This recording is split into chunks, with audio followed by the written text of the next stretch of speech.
So we are on Retirement Road and we have a package. What is good, gentlemen? Sir Richard.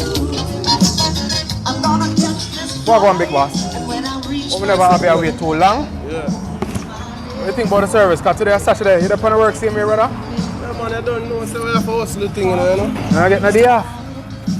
Sunday the only day. Sunday only day. Nothing wrong with that. We do one and 2 days. 1 day in a week. 1 day in a week. Nothing at all wrong with that. We go push. I look at me. Today's Saturday. I'm out here pushing. This is how we do it. What do you think about the service though? I realize that you're not a first time shipper. I only my package and shit, man. I got over 50 odd packages. Yeah? No, man. Then we have to tell you a big thank you then, man. Good, really appreciate it. Yeah, and I'm sure you're making reference to friends and family, don't you? yeah, man. Work on them there. Yeah. Alright. Hard and get through. And get through.